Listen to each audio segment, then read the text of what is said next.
This is a discussion between Mr. Roderick Kedward of the University of Sussex and Dr. Stuart Woolf of the University of Reading.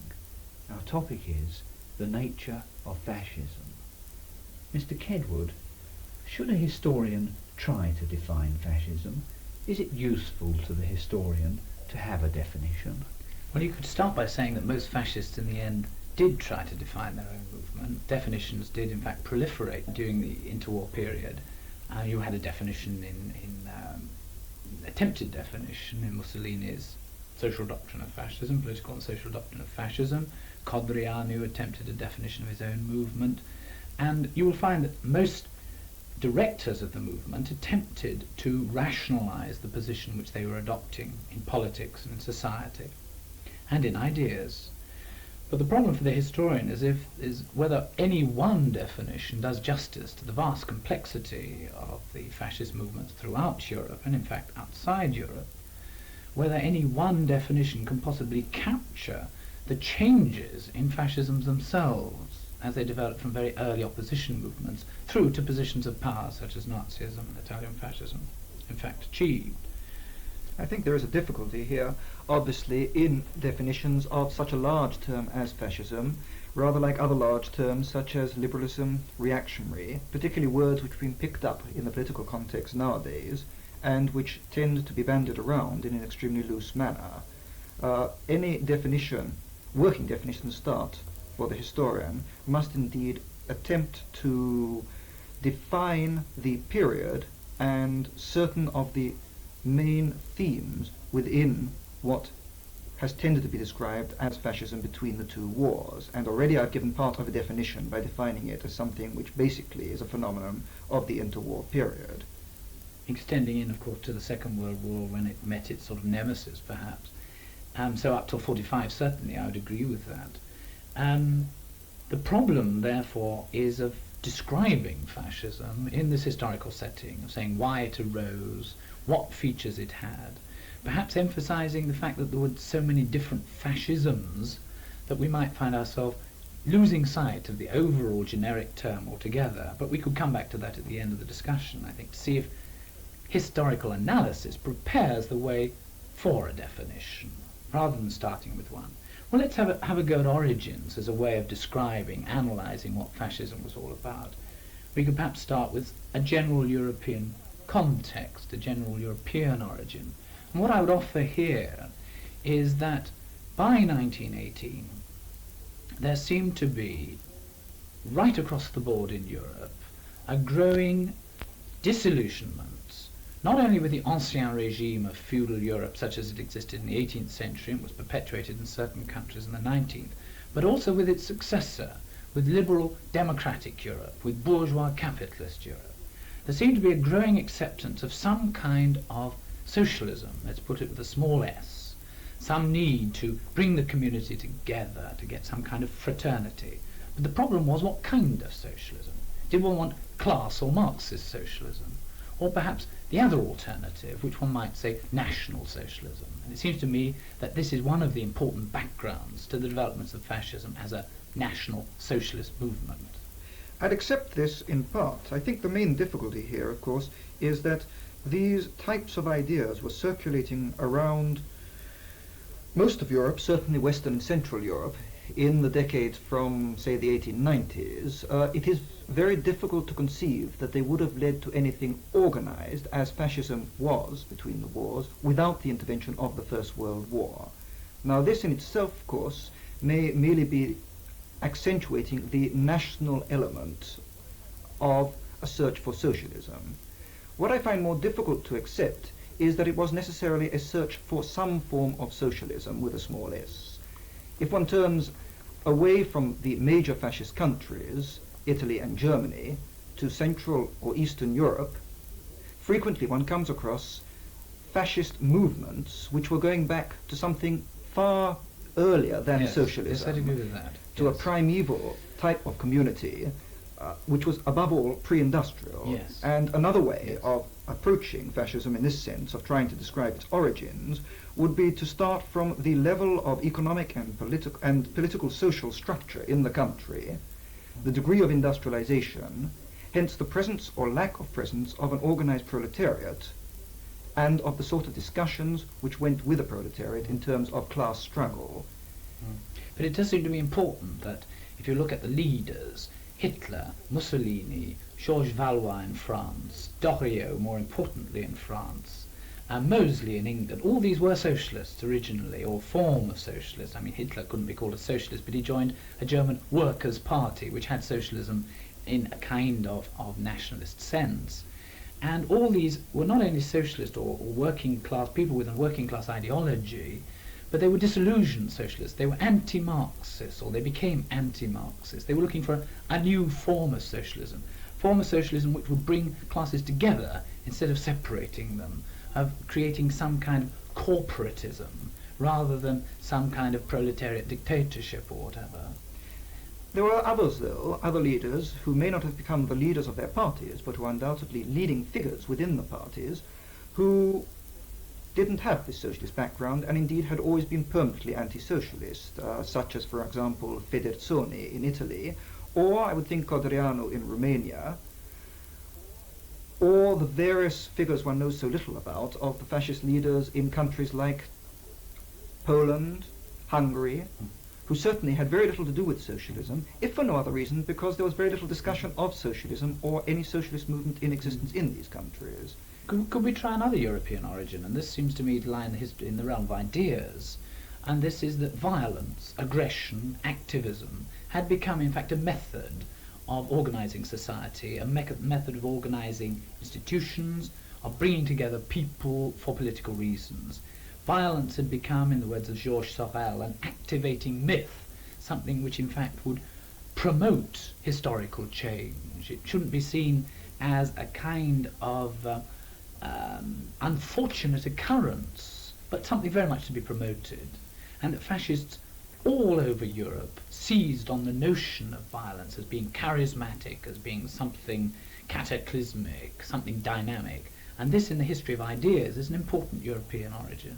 I fully agree with this, and I would say that this is certainly the spread of the cult of violence or of action for its own sake, which was something which was spreading in right-wing circles in Europe, throughout Europe probably, before the First World War, and indeed which explained why so many of these fascists participated in the First World War, because at last the conflagration had come, which seemed to realize their ambitions, does in its turn then explain the particular physiognomy of the fascist movement after the First World War.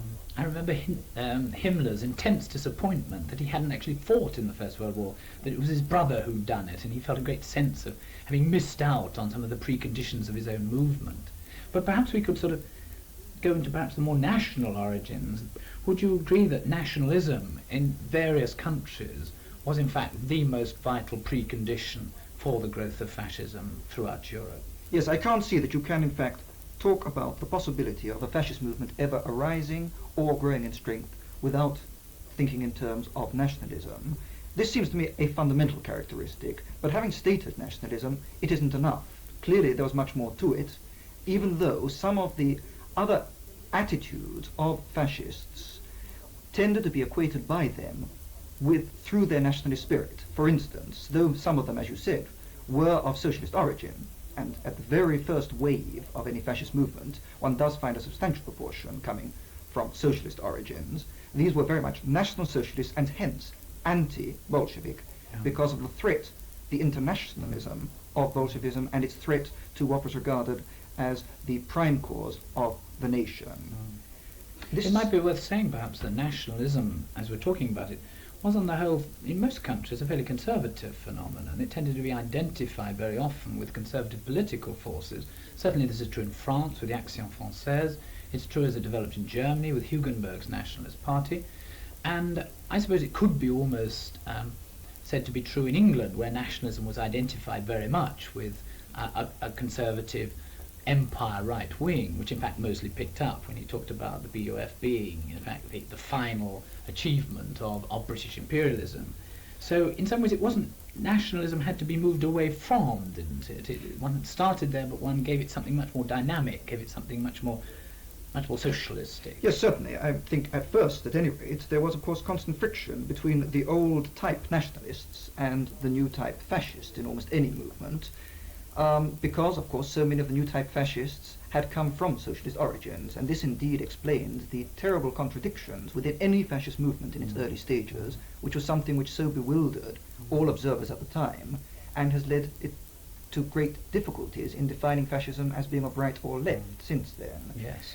Perhaps where they agreed, nationalism and fascism, perhaps where they agreed was in their opposites almost, or at least where they came closest to each other, where they found it possible to form a common front. And this may be another way, after origins, of describing, of analysing fascism in terms of what it stood against.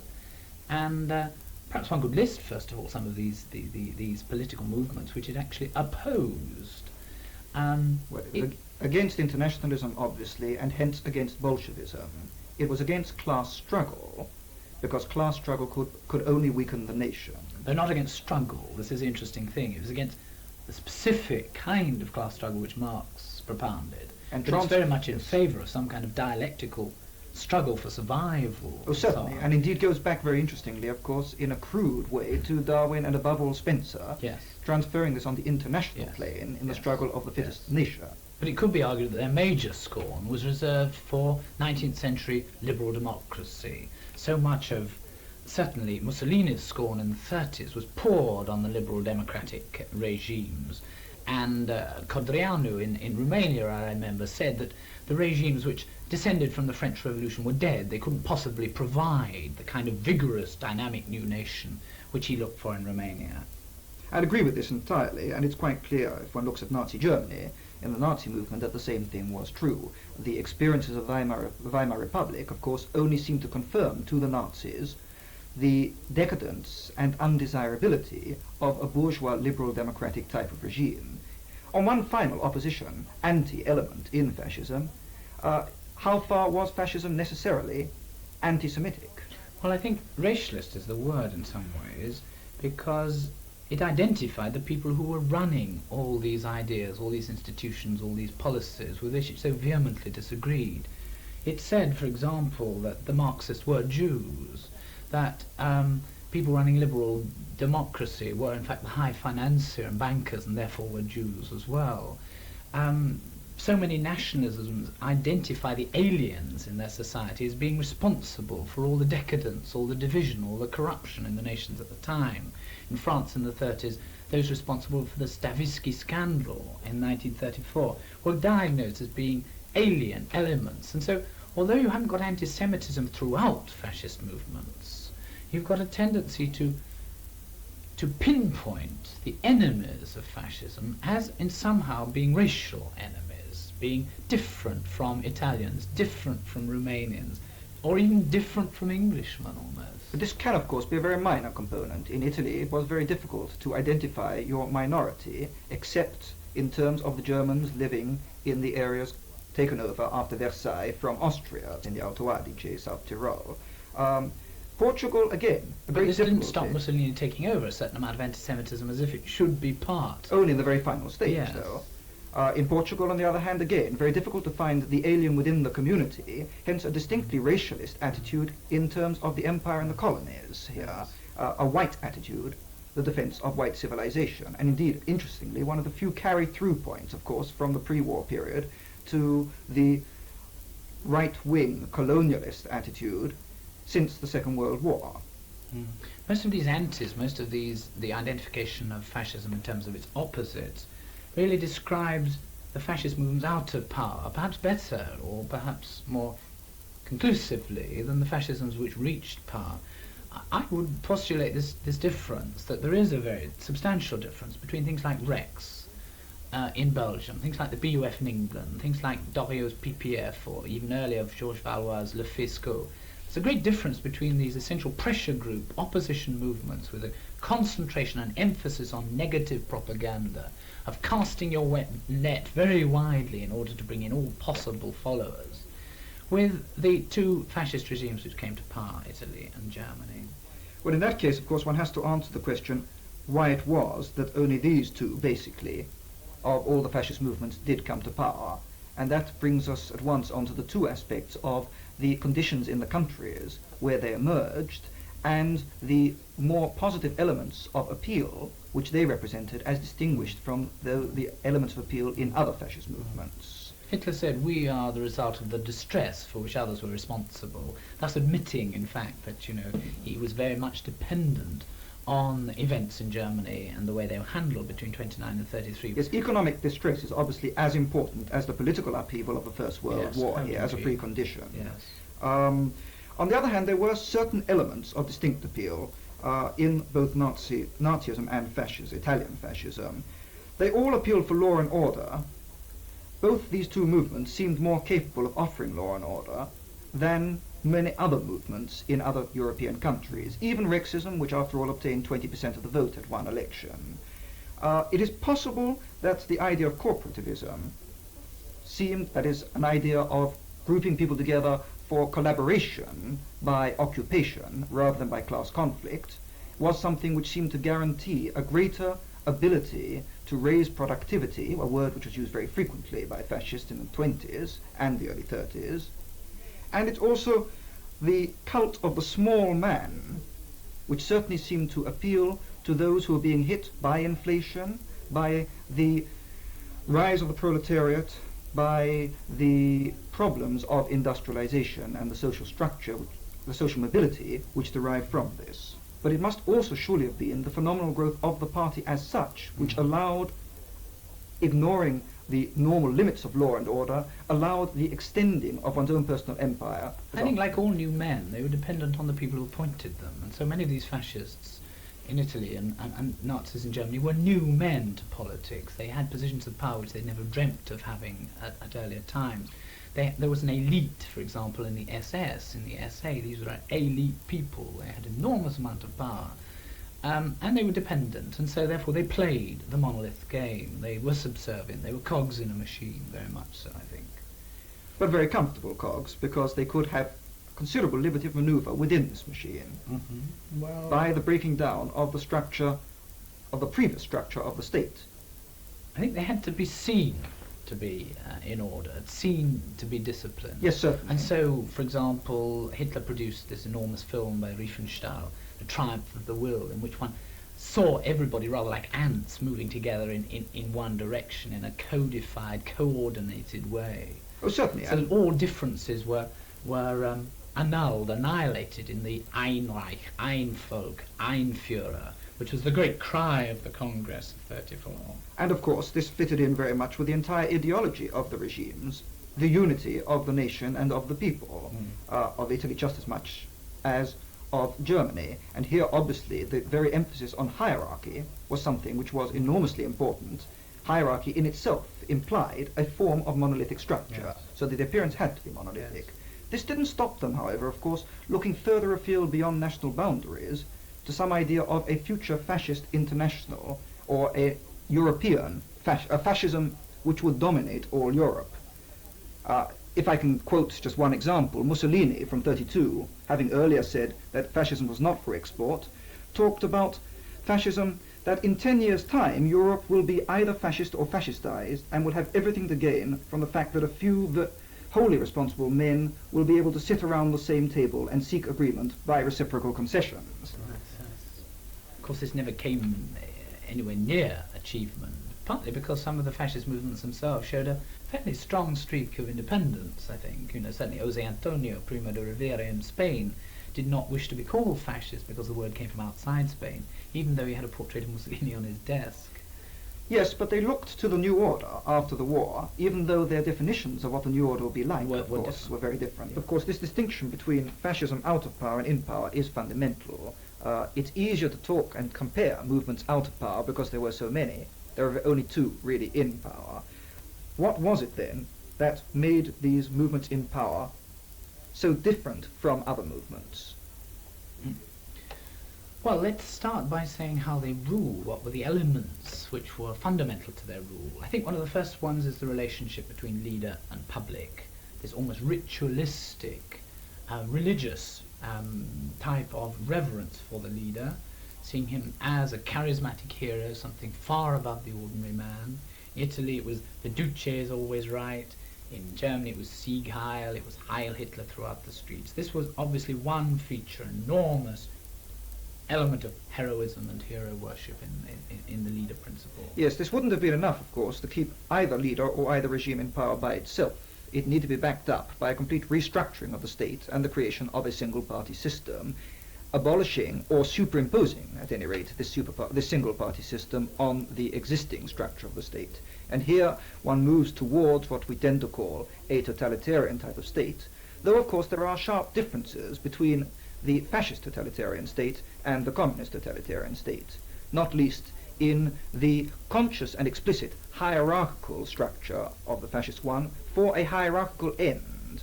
There is not necessarily, at least in theory, in the communist totalitarian state, the cult of the leader, though it may frequently finish up in this way. And then one must say that the single party is buttressed by all the techniques of propaganda, of mass communications. So, I mean, let's take an example. The Röhm Purge of 1934 was not just an act of violence, it was an act of propaganda violence, because at the moment when the news was made known that all these people had been slaughtered in cold blood, it was accompanied by an enormous program of aimed at convincing people that this violence had been necessary. And this continued all through the Nazi regime, justification through mass communication. Yes, I would add two further elements here. It is difficult to believe that the party could have gained so total a hold of either state if it had not been for the readiness on the part of important or powerful vested interests in coming to some form of modus vivendi with them. The industrialist is the case one always points to, the church, certainly in Italy, to a much greater extent perhaps than in Germany. The army, yes. And the army then. And the second element, of course, is the imperialistic policy of expansionism by aggression, the old cult of war coming out again here. One sees this almost as a kind of crisis by which you justify the regime. One's got to have a crisis constantly on the boil in order to turn people's eyes outwards, looking outwards, finding the enemies, identifying them and fighting against them. One either had enemies without or enemies within. One had to have enemies. One thrived on a kind of politics of crisis. Yes, I agree. And this, of course, is what made it so difficult for a fascist international, which was projected in 1934, ever to come off in reality, because these antagonisms and crises were bound to conflict in the different countries, Right. and in all the concepts of the new order tended so to conflict. This points as a kind of youthful regimes. One dearly wants to know what would have happened to fascisms if they'd grown old. I mean, can one imagine Hitler aged 80? Can one imagine Mussolini aged 80? What kind of regime would it wouldn't have survived? It survived only because it was dynamic and successful and totally mobile in this way. Which may explain why the fascist regime in Italy, of course, began to disintegrate in the later Absolutely. part. And it also may explain why certain people joined fascism. Perhaps, this is the final way of defining fascism, is by saying who were the fascists, what kind of people were they, what kind of groups, what kind of individuals. If one starts with groups, obviously one has the war veterans, one has youthful adherents, both major fascist parties in Europe, Nazis and Italian fascists, made a great deal of the conflict of generations, building up the youth movement as a way almost of dominating the adult population, using them as spies and so on. Other groups, what would you suggest as being important? Well, the classic definition, of course, is that fascism as a mass movement is a petit bourgeois movement, and I think there can be little doubt that a large proportion of the membership, particularly in the early days, did come from the lower middle classes. One could almost extend this to saying the middle classes even. It's certainly in Germany, because if you look at the votes in 1933, which were pulled away, where were they pulled away from? They were pulled away from the democratic parties, the liberal parties, the middle class parties. The working class parties, on the other hand, continued to gain votes all through the Great Depression. It was the middle class parties which lost, and where did they lose to? They lost heavily to the Nazis, in fact. Other groups, I suppose one might say peasants in Germany, certainly. A great deal of the electorate who voted Nazis were into a position of predominance, certainly. Or, in fact, in that case, more than peasants, I would have said Catholics, because certainly much of the gains made both in Germany and in Italy was from the Catholic Party here. No, I don't think I agree, really. I think the Catholic Party continued, in fact, to gain votes. In fact, statistically it did. Where you have, in fact, is that it's the Protestant areas of Germany which seem to have contributed to the swing in votes in 1932. These are the groups, certainly. What are the individuals? Well, Here there is a real difficulty in defining or outlining, describing individuals. The sense of leadership, I think, is something which in the instance of any of the fascist leaders obviously must be used. Any of the early fascists tended to believe that they had qualities of leadership and were destined to lead other people. But apart from that, although they I varied. suppose, Eric Fromm has suggested that there was both a sado and a masochistic element. The people not only wanted to lead, they also wanted to follow. But many of these individuals were almost sort of unique followers. Himmler was obviously a unique follower. I mean, he needed a leader. He needed somebody In to his follow. turn, certainly, but this fitted into the hierarchical concept. Oh, If you know your position in the yes. hierarchy. Yes. And your following also surely is backed up by the sense so many fascists expressed of what they found in fascism, the sense of camaraderie, of being in the trenches together, where social distinctions didn't matter anymore. Yes, here we go back to our veteran groups. and so on. Certainly. Exactly. Even if these were not Yes. necessarily veterans. Absolutely. They were often young people who missed the war. But individuals, I think when you look at the individuals, you find rapidly that individuality does not appear to be annihilated by fascism. You get most astonishing individuals, someone like Goering, for example, narcissist, drug addict, very much an individual. He's not a rubber stamp man. He's far from the apparatchik, if you like. He's very much a forceful figure in his own right. Oh, I'd agree with this, and one couldn't indeed explain the local private empires within the Nazi regime unless one thought also in terms of the strong individual characteristics of certain of the Nazi leaders. And the same applies, of course, in fascist Italy. Italo Balbo is a man with a very clear and indeed rather sympathetic character compared to, say, such a party thug as Farinacci. Yes, yes, indeed. So, what do we conclude? We conclude clearly that any definition is dependent on the exact historico-social, political, economic setting. We have to look carefully, not only at Europe in the interwar period, but also at the nations in particular. You then have to look at what the regimes and even more the movements out of power proposed, their ideas, their ideologies, as well as their opposites, their negative features. You then have to come on to the mentality of the people who supported them. And one could perhaps conclude by saying with Condrianu that the country is dying for lack of men, not for lack of programs, men, new men. And if I would wish to sort of retain anything about fascism, it would be this emphasis on the new man, a new type of man, so that one looks forward very much to further psychological investigations into what mentality this new type of man actually had. Mr. Kedward, Dr. Woolf, thank you very much.